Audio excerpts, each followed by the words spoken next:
Here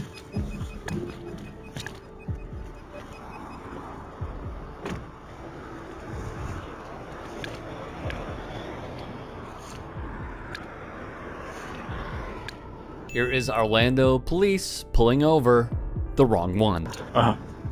You're good. What agency are you with?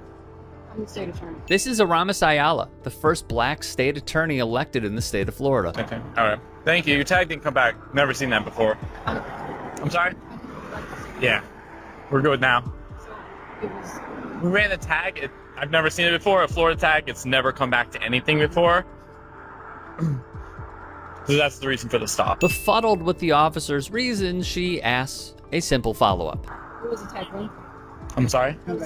What was the tag run for? Oh, we run tags all the time, whether it's at traffic lights and that sort of stuff. That's how we figure out if, cars are stolen and that sort of thing. Also, the windows were really dark. I don't have a tint measurer, but... You can see Ayala smirking, because she knows what's up. That's another reason for the stop. Do you guys have cards on here? Yeah, 1 second.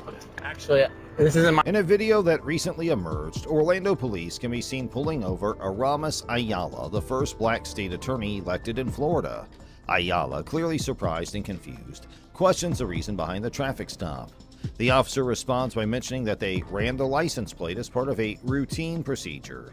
Ayala firmly denies any violation of laws and asserts that her license plate and tinted windows are in full compliance with Florida law. Despite her explanation, the video has sparked outrage among some viewers who argue that the traffic stop was racially motivated, implying racial profiling is the reason behind it. This incident has gained significant national attention with news outlets covering the story. Furthermore, it became a part of an ongoing lawsuit involving Ayala and Governor Rick Scott. The lawsuit raises questions about the justification behind Governor Scott's decision to remove Ayala's office from 21 first-degree murder cases, including the trial of accused police killer Mark Heath Lloyd. Well, you kind of match the suspect in the description of what I'm looking for. What's your name? What's your name? Why? Yeah, you do. Yeah, you do. Okay, well, like I said, just come here. We're trying to figure this out, man. Serious? Do what? I'm working out. I'm doing a run. Dude, I just got a call for a family violence. What's your name, dude? I'm not giving you my name. I'm just here working out. Okay, if that's all it is, I Then just let need me to get your go. name. That's not, I need to know your I'm not name. giving you my name. I don't have to give you my name. The San Antonio Police Department pulled this on an innocent man. Okay, why are you acting like this, man? Because I'm working out and you're bothering me. I'm being bothered on a Because fucking you normal match the run. description of I don't somebody that care just what choked your description. girl. I don't care what description. I just want to do my damn run. All I need to know is your name. Hey, damn, dude. Give me a damn run. All I need to know is any kind of information you got. I don't have any information to give to you. I'm What's on the your name? run. What's your name then? You're not getting that information. Okay, well then you're going to be detained right now, okay? Okay, for what? For being a suspect in family violence until I figure out who you are. Okay? I'm going to put you in the back of my car, okay? Because you want to act like No, I'm going to be right here. No, you're not. You're going to the back of my I car want to until I sit get right this here. I figured didn't out. do anything. I want to sit right down in the grass. You're going to go in the car. In another incident, a man is seen being detained by San Antonio Police Department officers. The man questions why he's being detained, to which officers respond that he matches the description of a suspect involved in a family violence case. The man asserts his innocence and refuses to provide his identification, stating that he is working and being bothered unnecessarily. All I need to know is your name. So, That was did it. I break a rule? Any kind of ID or anything on you. Don't touch me, bro. I'm sent to a search. I'm not searching you. I'm just You're fixing touching me. you. No, you're not fixing me. You're touching my shorts and going to my... Why are you acting like this, man? All I need to know is your name. Why do you think? Because I just got a family violence call and my Okay. victim said that you matched the suspect. You're not under arrest. You're just being detained right now. All I need to know is your info, and that was it. And we'll get you out of here. But if you want to play like this, it's just going to be a long run, man. Where do you live at? No. I can answer me. Why? Why? The officers attempt to search the man, but he resists, insisting that they have no right to search him. The situation escalates as the officers forcefully try to place the man in their patrol car while he continues to protest his innocence. The man mentions that he's a lawyer and records the encounter live on Facebook to ensure transparency. Look, I'm a lawyer, man. I don't have to cooperate whatsoever with you. If you want to take him, please do. 1 second, please.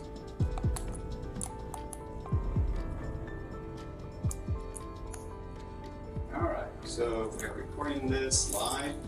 I don't trust the cops whatsoever. Sorry, that's just my opinion. I'm not going to provide you any information, sir. Okay. Ma'am, what's your name? Do not cooperate. I'm a lawyer. Can I understand you have video of what happened earlier, sir? Yep, posted live on Facebook for everybody. What's the Facebook account supposed to know? I'm not providing you any information. And your birthday, ma'am? Do I have to give you? You do not. Okay. You want your card back, ma'am? No. Okay. All right. You guys have a good day, okay? The person who was a witness came to the station and told them he didn't like what he saw and uploaded it online afterwards. The officers came back for his name and birthday, but he refused to give it to them. The man records the encounter live on Facebook and expresses his distrust of police. The conversation ends with the officers returning the man's identification card and allowing him to leave, while he asserts his rights and states that he does not trust the police. Now let's move to another video. Now turn around, put your hands behind your back, now! Now! Okay, fine. It's behind my back, sir. In a recent incident in Pittsburgh, a police officer named Paul Abel found himself in a humiliating situation that was captured on camera. You didn't listen! I told you to go away! I didn't do it. You didn't want to listen! You told me to go away for what reason? Dude, I don't have to sit here and Did I commit a crime? Did I tell you to give me your ID? Ma'am, I'm on. Bystanders who witnessed the incident began to question Officer Abel's actions and demanded an explanation as to why he was making an arrest without any apparent justification. Hey, Why is he under arrest? Dude, I'm hacked. Can you please tell me? I know this kid since he was 3 years old. I don't care. Okay? Can you please tell me what I'm under No, arrest would for? you sit down? Okay. Get down on the ground. Can you please tell me what I'm under arrest for, sir? Failure to disperse. Disperse for what reason? Failure to disperse. During the incident, Officer Abel was accused of using a taser on an individual and conducting an illegal search of a bystander's bag. 3806, Abel, please walk away. 3806. Give me No, space. please keep I don't wanna recording. walk Please away. keep recording. Sure. Walk back. got it. We know his sister, his I don't father. know, He's sir, a I member don't of his community. He works at the JCC. This is out of He hand. decided to be disrespectful to me. He's allowed to do That's, that. yeah, he's allowed It doesn't to. matter. Yeah. No. You're being absolutely out of hand. I'm not allowed to tell you what he did. You want to know what he did? Then Yeah. walk away. If you don't want to know what he did, then walk away. I want to know what he did. What did he do? Are you going to interrupt me again? Here's what you said he did. I told He him to said- walk away. He kept blocking the entrance. I said it 3 times. Okay. Wouldn't move. Is it a public thoroughfare? Is it private property? Right now it is. These actions raise concerns about police brutality and the disregard for the experiences of minorities, as the incident occurred in the context of ongoing discussions about the mistreatment of marginalized communities by law enforcement. What further amplifies these concerns is Officer Abel's history of controversial incidents. In one instance, he mistakenly assaulted an innocent person after pursuing someone he believed had assaulted him in a bar. The individual was ultimately found to be the wrong person, but Officer Abel faced no legal consequences for his actions. The city, however, did pay a civil settlement of around $45,000. In a recent incident, You shouldn't engage them no information. That's illegal. This illegal search. Somebody else stopped you today. Don't worry. No, he ain't gotta answer no questions. He ain't gotta answer no questions. Just so you know, I got a body camera. It don't matter. It ain't on though right now. You didn't press the button. I know law, bro. If you ain't committing no crime, you ain't got no business right here asking no question, interrogating them. This is a legal detain. What crime was committed? Who would they say was watching? Who they said that did it? Who are you looking for? What's the person's name? What's the description of the person, officer? What's your badge number? What's your badge number? Rosenbaum 161. 161? Okay. I'll be calling your office. They know who I am, Toy Battle. You got suspicion? I'm not stopping. You got suspicion? But you ain't supposed to ask that though, because you're running them right now in leads. You're free to go right now. Yeah, you is free to go. He is free to go. He always free to go. And don't ask somebody else on Howard their name without them committing crimes. That is illegal. Y'all time is almost up. All right? Don't ask nobody their name and their ID. That's illegal. Everybody good out here? Yeah, everybody always good out here. We only good when you ain't out here manipulating people. Have a nice day. Stop scanning people's names. Find some real criminals. police officers caught harassing black men, and the entire incident was recorded. The person who recorded the incident demonstrated a deep understanding of their rights and courageously questioned the officer's actions. The video serves as a stark reminder of the pervasive issue of racial injustice and police brutality that occurs on a daily basis. The incident also draws attention to Colin Kaepernick, a prominent figure who protested against racial injustice by taking a knee during the national anthem. Kaepernick's activism led to the establishment of the Know Your Rights campaign, which aimed to educate and empower individuals, particularly youth, on interacting with law enforcement and understanding their rights. Other instances of racial profiling and injustices faced by black individuals. One such case is Michael Bennett, a professional football player who was wrongly accused of injuring a paraplegic woman during the Super Bowl. Despite new video evidence clearing his name, Bennett's case exemplifies the challenges faced by black individuals in the face of racial profiling. There are so many issues that are unaddressed. A succession of events took place in silence, revealing a network of deceit and criminality. Charlene, a member of the prison staff, started it all when she had an affair with an inmate. Charlene lost her job and could face legal consequences because federal law prohibits any sexual interactions between prison employees and inmates. A zero-tolerance policy against sexual assault in prisons was instituted after this occurrence. Called our 911. Called her back, and she said then that he had a gun. They were asking them to leave. So I don't know anything since then. Okay. So nobody's here has been injured? No, that's what I told him when I called. He told me that he thinks he killed her. At the same time, a frightening event took place in a residence. Authorities entered the building and found evidence of a fight in various locations.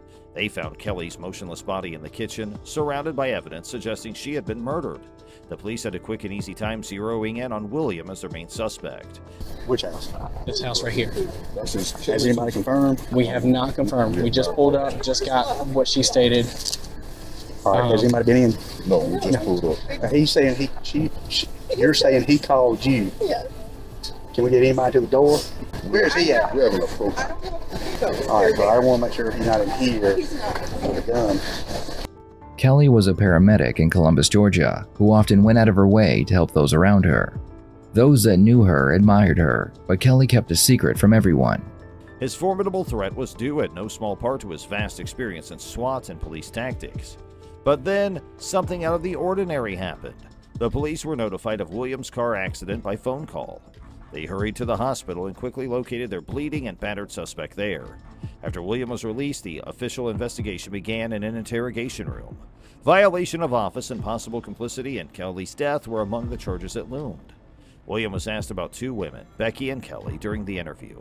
This is the purpose of this interview is just to talk to you about the case that we're working on, former Sergeant Talley. We knew you had some type of relationship with him, whether it was a personal relationship, whether it was a friendship, or just as a co-worker.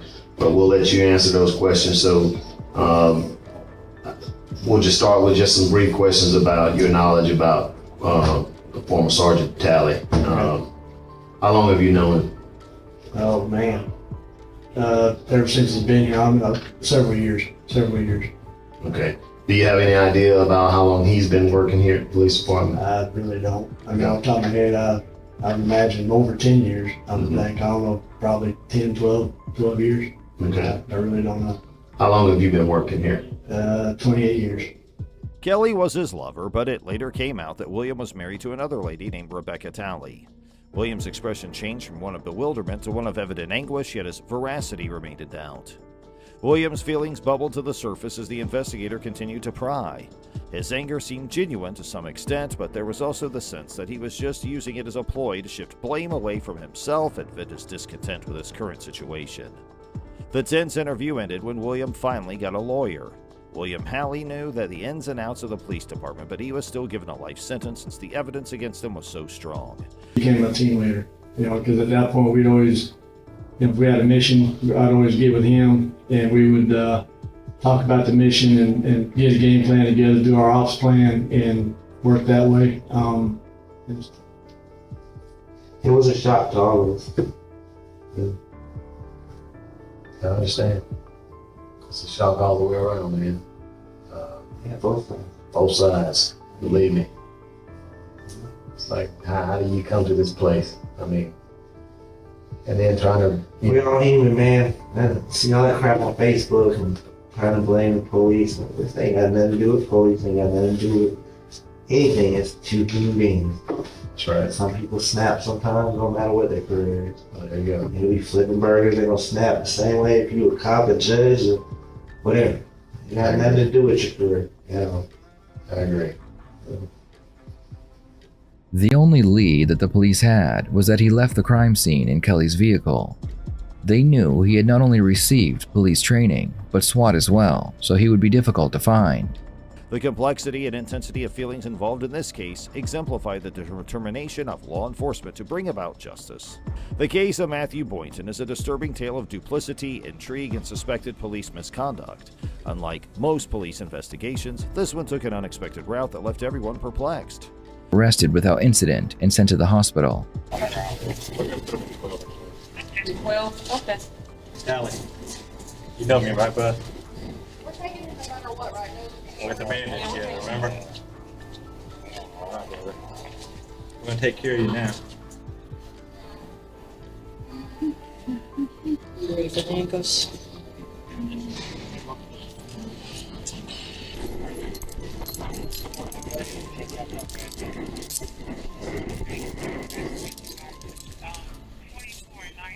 After William was cleared at the hospital, he was put into an interrogation room. Hey man, like some water? Sure. A cup of coffee? Sure. Well, we got a bottle of water here just in case you need it.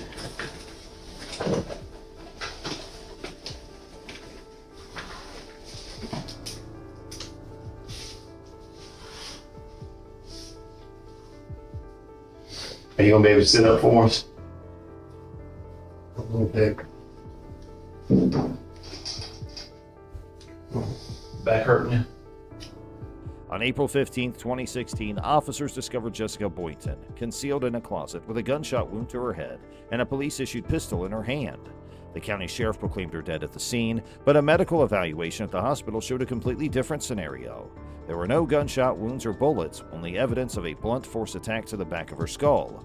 Jessica's condition, while critical, did not support the sheriff's determination.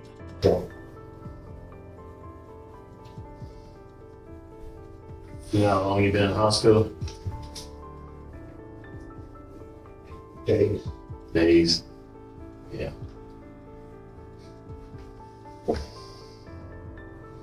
All right. Well, I'm here to tell you I'm not your judge, man, okay? I'm not your judge. But we brought you over here. Hopefully we can give a better understanding of maybe what happened on Saturday, Sunday, and hopefully we'll get your side of that, and you can kind of help shed some light on what happened out there, okay? And maybe some of the events that might have led up to this. All right? But before we do that, we got all your information written down here on advice for rights form. You got a bachelor's degree, right? All right. And so we're going to advise you of your rights, and then we'll kind of go from there, okay? Matthew Boynton, a key figure in this confusing case, emerged as a leading suspect. He stated he received a text message from Jessica indicating she was thinking about suicide. He contacted the police after hearing 2 gunshots from their residence. During the police interview, however, Matthew's discrepancies became apparent. When questioned about a bag containing Jessica's personal stuff, his dishonest actions became clear. Matthew's long and rambling response to a basic question concerning the bag indicated to the police that he was not telling the truth. The detectives had suspected him of hiding something before, but now they were convinced. This bag, which contained Jessica's clothes and was discovered in Matthew's possession, proved that he had lied under oath. Read this bottom portion, and if you're able to, when I finish up, if you would just initial on these lines saying you understand, if you're able to, and then sign it for me. The bottom portion is a waiver of rights. Says, I have read or have had read to me the above rights, and I understand what my rights are. I am willing to make a statement and answer questions without having a lawyer present at this time. I understand and know what I am doing. No promises or threats have been made to me, and no pressure or coercion of any kind has been used against me. Can I ask what my charges are? Yeah, right now you're charged with murder. You're charged with violation of oath of office, and you're charged with possession of a firearm during the commission of a crime. The bag theft may seem little, but exposed Matthew's credibility issue. Most of his information may be false if he lied about that. He resigned from the police after confessing to taking the bag and lying under oath. The assault on Jessica and that sad night went unresolved, darkening the case. Matthew was never charged with these major crimes, creating police corruption accusations. The county sheriff, his grandfather, had initially declared Jessica dead at the scene, raising his suspicions. The head trauma erased Jessica's memory, therefore the night's events are unknown. This story is a disturbing reminder of power abuse and unsolved questions.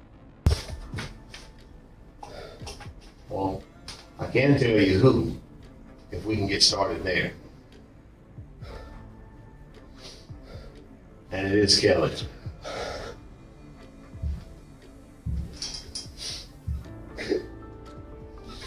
No! Don't do that. No! No! Tally, come on. Tally. Bill. Billy.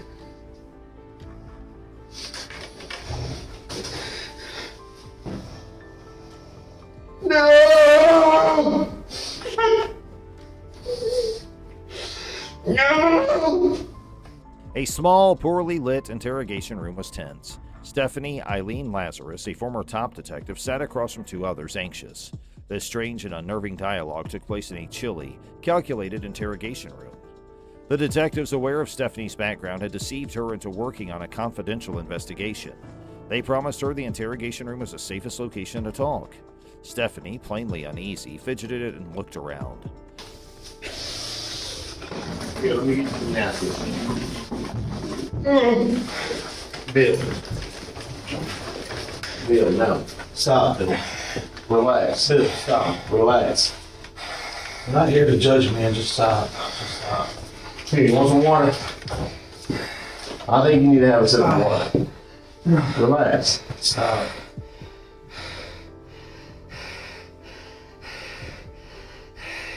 It's all unnecessary, Bill. If you don't want to talk to us, that's fine, but let's not do this, okay? Okay? Let's not do this, okay? The 1986 murder of Sherry Rasmussen went unsolved for 23 years. Shot 3 times, Sherry was found dead at home. It was initially assumed to be a bungled burglary, but the inquiry failed. Due to her intricate love triangle with Sherry and John Rutten, Stephanie was a potential candidate based on fresh DNA evidence. The investigators approached John warily, sensing Stephanie's uneasiness. Stephanie's irritation was clear. Her breathing accelerated and she got defensive. She strongly denied murdering Sherry and demanded to know if she was suspected.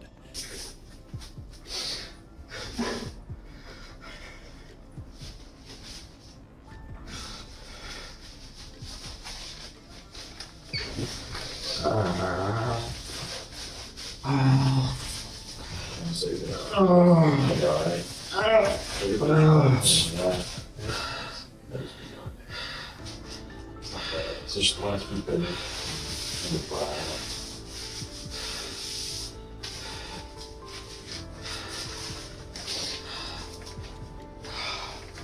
Bill, you don't want to talk to us?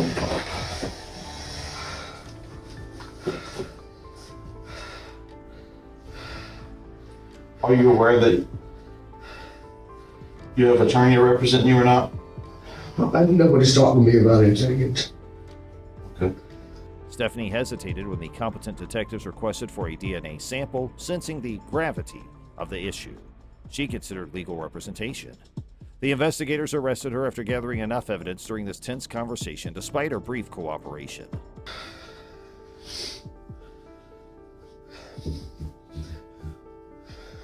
Who else did hurt? Right now you're hurting yourself. I don't care about me. Well, who else did hurt? There's no one I else. keep hearing when people whisper, or whispers. You keep hearing whispers? Okay. Well, what whispering do you hear? No, tell me the truth. Okay. There's no one else hurt. Okay. Everybody else is okay.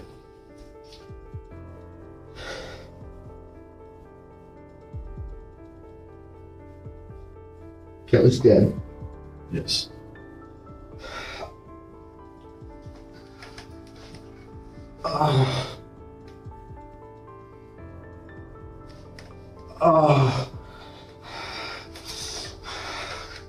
Bill, let's not do this. Take me back to jail. Take you back to Take jail. me back to jail. All right. Calm down. We'll take you back. Okay? Hey, look, why don't you sit up and hold your head up so all that blood don't rush to your head, okay?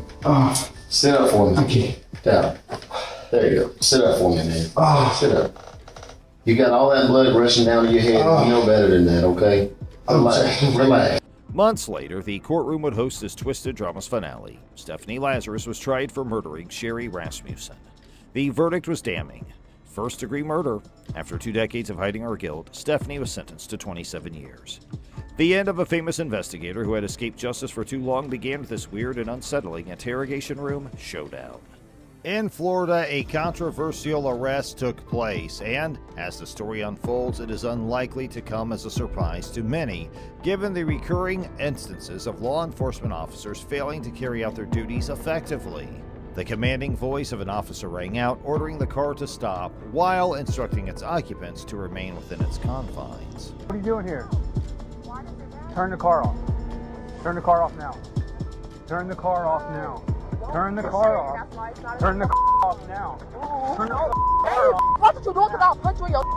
Don't ever forget that. I'll punch you in your shoulder. Hey, Let me explain to you what we're doing. Put your hands on me and I don't say responding. I don't give a. I'm responding to an alarm call. Put your hands on me and I didn't turn up on you. Turn around. Watch your oh my mama. Nobody's under. The urgent commands continued as the officer persisted in demanding that the car be turned off. You came in this hostile. Don't you ever put your hands on me. I'll spit on you. Stop. Under arrest. Stop. Get down. Chill, bro. Chill, bro. Stop. 40 seconds, right? Step it up. Get down now. Get down now. Turn around. And put your hands behind your back. Get down. Get down. Repeating the instruction with increasing urgency. In the midst of the chaos, the officer hastily clarified that the situation was not an arrest, urging the woman to turn around while reassuring them that they were not under arrest. However, the events captured in the body camera footage were deeply unsettling and shocking. Despite the officer's reassurances of trying not to cause harm, the tense atmosphere and the officer's actions conveyed a sense of imminent danger. As the situation escalated, the woman in the car expressed their distress, pleading to the officer to stop touching them. She called out to her mother, emphasizing that she could communicate with them but not the officer. Frustration filled their voice as they protested against being held and instructed the officer not to forcefully turn their face. The tension heightened further when 2 additional sheriff's deputies arrived at the scene. Oh, you're wrong, and I take your whole time. Oh my soul, fix my wrist, it's breaking. It's not great. Fix it, bro. If I said it hurt, and I will spit on you. Fix my wrist. What the fix it, bro. What are you doing? Stop touching me. Stop pulling Stop away. touching me. My wrist hurt. I'm gonna pull away. Bro, you doing too much, bro. You touch me, I'm gonna go doing too much. Touch me. What's wrong with you? You're singing down here. I'll take this whole car on my mama. The initial officer attempted to explain the situation, but the woman in the car resisted, refusing to comply. The scene became chaotic, with the car door being forcefully slammed and the individuals traveling with the woman who had been subjected to brutality distancing themselves from the officer. Listen, come on. I know what's going on.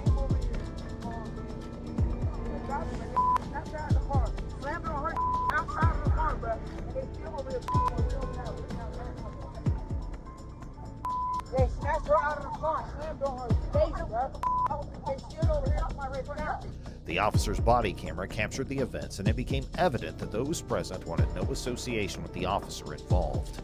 The woman stressed that their wrists were inside the vehicle and cautioned the officer against pushing them, asserting that they were capable of handling the situation without any external force. Okay. Get it?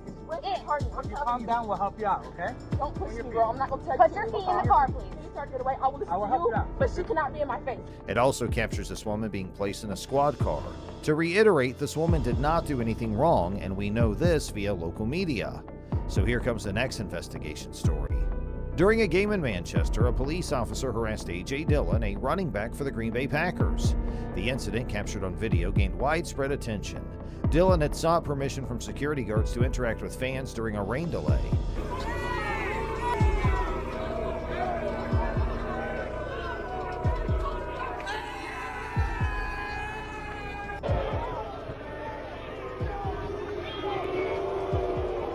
As he prepared to jump back into the stands, the officer grabbed him by the collar and pushed him forward. The Green Bay Police Department acknowledged policy violations by the officer and took appropriate action. The Green Bay Packers appreciated the department's response and reiterated their commitment.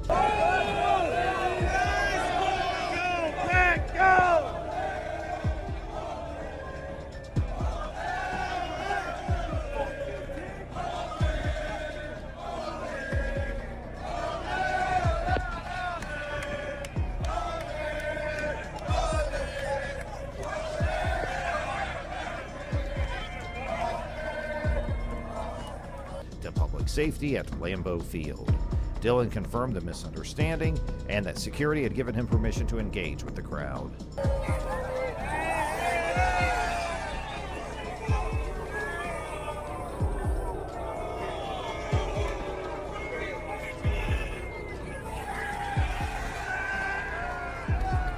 Dillon explains while enjoying the game from his family's suite. A.J. Dillon witnessed the rain delay and seizing the opportunity for some last-minute fun before training camp, he noticed passionate fans braving the rain and going wild in the stands. Inspired, A.J. suggested to his brother-in-law that they join the enthusiastic crowd. Rain's coming down and they're going crazy, wilding out down there in the stands. I look at my brother-in-law, I'm like, hey, let's go ahead and get down there. Let's go join the fans. So he ran down. Making their way down, A.J. encountered two security guards and sought their permission to stay in a specific section to interact with the fans. Stay in this little section, just show the people some love, and they're like, yeah, so they helped me down. And these security guards know that you're A.J. Dillon. Yeah, they're like, you're in your house. Yeah, they gave me their hands, helped me down, and jumped down there, and I'm starting to chant, high-fiving people, and then I'm about to jump on my Lambo leap, and all of a sudden I'm like, whoop, like I felt like getting pulled back, and I honestly thought it was a fan, like, that was down there. I was like, oh, somebody really wants to take a picture. Yeah. Like, what's going on? And this guy's like, get up there, you're getting arrested. I'm like, all right, that was my plan. I was about to jump up. They recognized him as A.J. Dillon and gladly assisted him in descending to the lower section. A.J. engaged with the fans, leading chants and exchanging high fives. As he was about to jump into the Lambeau leap, he suddenly felt a force pulling him back. Initially assuming it was an eager fan wanting a photo, A.J. soon realized that he was being confronted by an individual who instructed him to return to his seat, indicating he was being arrested. Deciding it was best to comply, A.J. quickly rose to avoid any further complications in the situation. Next is a drunken cop caught on duty. Hey, Officer Oscar, why don't we come back out here real quick? Come back to the bus. Hey, man. So, can you just put your hands on the roof for me? I'm going to remove your gun, okay? You got any other weapons? No, but I'm supposed to see. You're prone to seizures? Okay, I'll turn my lights off real quick for you, all right? I'm going to put this in my car for the duration of this. An on-duty police officer, Oscar, was caught exhibiting signs of impairment while on the job. As the officer was conducting his duties, he was approached by another officer who called out to him, urging him to return to the scene.